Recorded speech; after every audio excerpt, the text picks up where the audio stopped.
హ్రీంకారాసన గర్భితాం. శ్రీమాత్రే నమః. శ్రీ కాళికాదేవి అయి నమః.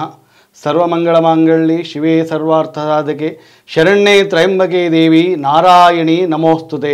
భక్తులందరికీ తెలియడమనగా ఇక్కడ ఉన్న అమ్మవారు శ్రీ కాళికాదేవి అమ్మవారు. ఆ విగ్రహాన్ని చూస్తేనే మనకు తెలుస్తుంది ఎంత పాత విగ్రహము, ఎంత పురాతన విగ్రహం అనేది. ఈ దేవాలయాన్ని సుమారుగా 200 సంవత్సరాల క్రితము నిర్మించడం జరిగినది. ఈ అమ్మవారు కాళికా అమ్మవారు. కాళికా అమ్మవారు అంటే అందరూ కూడా ఒక భయంకరమైన రూపాన్ని ఊహించుకుంటారు. కాకపోతే ఇక్కడ ఉన్నటువంటి కాళికా అమ్మవారు చాలా నిర్మలంగా, చాలా శాంతంగా ఉంటారు. ఆ అమ్మవారు ఎంత శాంతంగా ఉండడానికి కారణం ఏమిటి అంటే, ఇక్కడ ముందుగా ఒక శివ విగ్రహాన్ని, మనము శివలింగాన్ని చూడగలము. ఈ శివలింగాన్ని ఎందుకు పెట్టడం జరిగిందంటే, ఆ అమ్మవారి యొక్క ఉగ్రరూపము శాంతించాలి, అమ్మవారు ఎప్పుడు కూడా శాంతంగా ఉండాలి, భక్తులందరినీ కూడా తన శాంతమైన వదనాలతో చూడాలి అని ఒక కోరికతో ఈ విగ్రహాన్ని ఇక్కడ ప్రతిష్ఠించడం జరిగింది. అలాగే ఇక్కడ ఇంకొక విశేషం ఏమిటంటే, అప్పటికీ కూడా అమ్మవారి రూపంలో ఆ శాంతి మనకు కనిపించినప్పుడు ఎదురుగా ఆంజనేయ స్వామి విగ్రహాన్ని కూడా స్థాపించడం జరిగింది. ఆ ఆంజనేయ స్వామి విగ్రహం స్థాపించడం వెనుక మర్మం ఏమిటి అంటే, అమ్మవారు ఎప్పుడు కూడా శాంతంగా ఉండాలి, చిద్విలాసంగా ఉండాలి, మందహాసంతో ఉండాలనే ఉద్దేశంతో ఆ ఆంజనేయ స్వామి విగ్రహాన్ని పెట్టడం జరిగింది. ఈ దేవాలయంలో కోరుకున్న వారికి కోరుకున్నది జరుగుతుంది. ఈ దేవాలయంలో ప్రతి నవరాత్రులకు కూడా విశేషంగా ఉత్సవాలు జరుగుతాయి. ఎవరెవరైతే ఆ ఉత్సవాల్లో పాల్గొని, ఆ అమ్మవారి సేవలో పాల్గొని తమ యొక్క కోరికలను కోరుకున్నారో వాళ్ళ కోరికలన్నీ కూడా ధర్మబద్ధంగా ఉన్నటువంటి కోరికలన్నీ కూడా ఆ అమ్మవారి దయ వల్ల తీరబడ్డాయి. అందుచేత ఆ నవరాత్రులలో భక్తుల సందోహము విశేషంగా ఉంటుంది. ఎవరికైతే సంతానం లేదో, ఎవరికైతే వివాహం ఆలస్యం అవుతుందో, ఎవరికైతే జీవనము చికాకుగా ఉందో వారందరూ కూడా ఈ నవరాత్రుల్లో వచ్చి అమ్మవారిని దర్శించినట్లయితే వారి బాధల నుంచి తొలగించబడి వారు అమ్మవారి కృపాకటాక్షం పొందగలరు. ఈ అమ్మవారు విశేషంగా ఎవరైతే విదేశాలకి వెళ్ళడానికి ప్రయత్నిస్తున్నారో, ఎవరైతే విదేశాల్లో విద్యాభ్యాసం చేయాలనుకుంటున్నారో, ఎలాగైతే కాళికా అమ్మవారి దయ వల్ల కాళిదాసు ఏమి చదువులేనివాడు ఆ కాళికా అమ్మవారి దయ వల్ల పెద్ద విద్యావంతుడై మనకి వాళ్ళందరూ కూడా కాళిదాసు కృత స్తోత్రాలను కూడా చదువుకుంటుంటాం. అలాగే ఆ కాళిదాసు వలె మనం అందరము కూడా అమ్మవారి కృపను పొంది జీవితాంతము కూడా సుఖంగా ఉండి మనం తలుచుకున్న విద్యలను కూడా నేర్చుకుని విదేశాల్లో కూడా బాగా స్థిరపడాలనుకున్నట్లయితే ఆ అమ్మవారికి నవరాత్రుల్లో విశేషంగా పూజలు చేసి అమ్మవారి కృపకు పాత్రలైనట్లయితే తమ యొక్క కోరికలను తీర్చుకొని సంతానము, వివాహం కాని వాళ్ళకి వివాహము, విదేశయానం ఉన్న వాళ్ళకి విదేశయానము కూడా జరుగుతున్నాయి. ఎవరికైతే కుటుంబ తగాదాలు ఉన్నాయో, ఎవరికైతే ఆస్తి తగాదాలు ఉన్నాయో వాళ్ళందరూ కూడా ఆ అమ్మవారిని దర్శించుకున్న మాత్రాన, అమ్మవారి దగ్గరికి వచ్చి తమ యొక్క కోరికలను చెప్పుకున్నంత మాత్రాన ఏవైతే ధర్మబద్ధంగా ఉన్నాయో అవన్నీ కూడా తీరబడుతున్నాయి.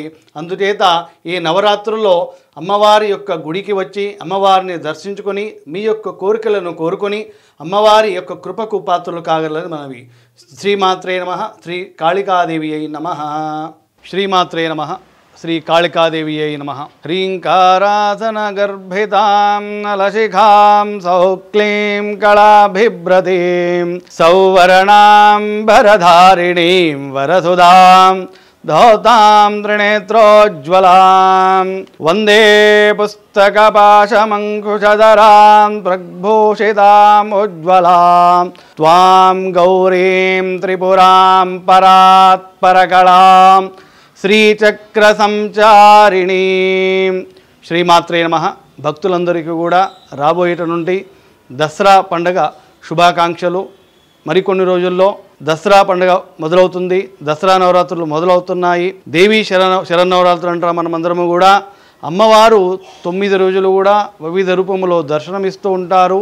ఈ దేవాలయం వచ్చేసి కాళికా దేవాలయము. ఈ దేవాలయంలో కొలువున్న అమ్మవారు కాళికా అమ్మవారు. మనకు జంట నగరాల్లో ఎక్కడో కూడా కాళికా అమ్మవారి దేవాలయం లేదు. ఈ కాళికా అమ్మవారు విశేషమైన ఉపాసన కలిగిన వాళ్ళు మాత్రమే చేసుకున్నటువంటి పూజలు ఇస్తున్నారు ఇక్కడ. అందుచేత నవరాత్రుల్లో భక్తులందరూ కూడా ఈ అమ్మవారికి విచ్చేసి అమ్మవారి యొక్క కృపను పొందాలని ఆశిస్తున్నాము. నవరాత్రుల్లో అమ్మవారి పూజలను విశేషంగా జరుపుతారు. ప్రతి నవరాత్రుల్లో కూడా అమ్మవారికి విశేషంగా అలంకారం చేసి నవమి రోజు చండీ హోమం చేసి దశమి రోజు అమ్మవారికి రథోత్సవంలో ఊరేగిస్తారు. ఈ కాళికా అమ్మవారు మనకి 200 సంవత్సరాల యొక్క పురాతనమైన దేవాలయంలో ఉన్నారు. ఈ దేవాలయంని 200 సంవత్సరాల క్రితమే నిర్మించారు. ఆ దేవాలయంలో కాళికా అమ్మవారు శ్రీచక్ర సహితంగా ఉంటుంది. ఈ అమ్మవారి యొక్క గోపురం కూడా శ్రీచక్ర ఆకారంలోనే ఉంటుంది.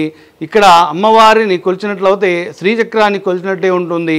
ఈ శ్రీచక్రాన్ని కొలడం వలన మనకు సంపదలు సిరులు అన్నీ కూడా కలుగుతాయి. అలాగే ఈ కాళికా అమ్మవారి విశేషత ఏమిటంటే, ఎలాగైతే ఆ కాళిదాసుడికి ఉన్నత విద్యనిచ్చారో అలాగే మన పిల్లలు ఎవరైతే చదువుకుంటున్నారో, ఎవరైతే విదేశాలలో వెళ్ళి చదువుకోవాలనుకుంటున్నారో, ఎవరైతే ఇక్కడే ఉండి ఉన్నత చదువులు చదువుకోవాలనుకుంటున్నారో వాళ్ళందరూ కూడా ఈ కాళికా అమ్మవారిని దర్శించుకొని కాళికా అమ్మవారి పూజలో పాల్గొన్నట్లయితే వాళ్ళందరూ కూడా ఉన్నత విద్యావంతులై జీవితంలో స్థిరపడతారు. ఈ కాళికా అమ్మవారి దేవాలయము సుమారుగా 200 సంవత్సరాల క్రితం నిర్మించబడినది. ఈ దేవాలయము ఎవరైతే కుటుంబం ఉందో ఆ కుటుంబం వాళ్ళందరూ కూడా చాలా స్థిరపడి ఉన్నారు. వాళ్ళందరూ కూడా మెట్లుగా జీవితంలో ఎదిగి జీవితంలో స్థిరపడి ఉన్నారు. అలాగే భక్తులందరూ కూడా ఎవరైతే కష్టాల్లో ఉన్నారో, ఎవరైతే దుఃఖాల్లో ఉన్నారో, ఎవరైతే జీవితాన్ని ఇంకా సుగమంగా చేసుకోవాలనుకుంటున్నారో వారందరూ కూడా ఈ కాళికా అమ్మవారిని దర్శించుకొని కాళికా అమ్మవారి యొక్క కృపకు పాత్రలు కాగలరు మనవి. ఈ కాళికా అమ్మవారు అందరూ కూడా ఏమనుకుంటున్నారంటే, కాళిక అనగానే ఆహా అమ్మవారు ఉగ్రపమై ఉంటారు, అమ్మవారి మెళ్ళలో పొరెల దండ ఉంటుంది అని అనుకుంటారు. కాకపోతే కాళికా అమ్మవారు అలాంటి యొక్క ఉగ్రరూపం కలిగిన దేవత కాదు. మీరు చూసినట్లయితే ఈ విగ్రహము చాలా శాంతంగా ఉంటుంది.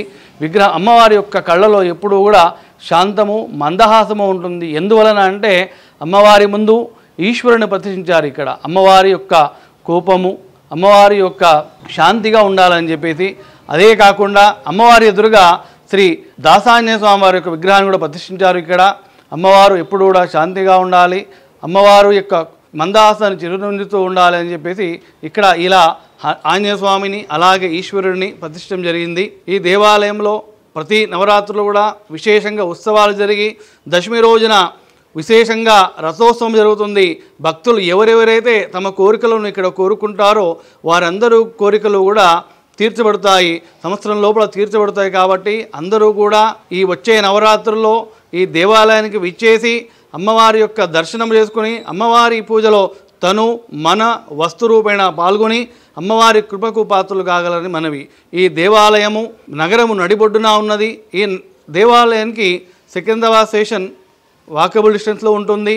అలాగే జేబీఎస్ బస్ స్టేషన్ కిలోమీటర్ దూరంలో ఉంటుంది. పక్కనే మనకి క్లాక్ టవర్ ఒక ల్యాండ్ మార్క్ లాగా ఉంటుంది. ఈ అమ్మవారు కాళికా అమ్మవారి దేవాలయము మన జంట నగరాల్లో ఇది ఏకైక దేవాలయము. ఈ కాళికా అమ్మవారిని ఎవరైతే అమావాస్య రోజు కానీ పౌర్ణిమ రోజు కానీ పూజిస్తారో వారి యొక్క కోరికలు వారి యొక్క ఇష్టాలు అతి శీఘ్రంగా నెరవేరబడతాయి. ఈ కాళికా అమ్మవారిని దర్శించుకొని అమ్మవారి యొక్క పేరు మీద మీరు ముడుపు కట్టుకొని మీ యొక్క కోరికలను ఇక్కడ చెప్పుకున్నట్లయితే మీరు మీ కోరికలు తీర్చిన తర్వాత ఆ ముడుపులను అమ్మవారికి అందిస్తే ఆ అమ్మవారు మిమ్మల్ని కరుణించి మీ కుటుంబాన్ని మీ యొక్క వంశాన్ని కూడా అభివృద్ధిలోకి తెస్తుంది. తక్షశిల మీడియా ఛానల్ని సబ్స్క్రైబ్ చేయండి, లైక్ చేయండి, షేర్ చేయండి.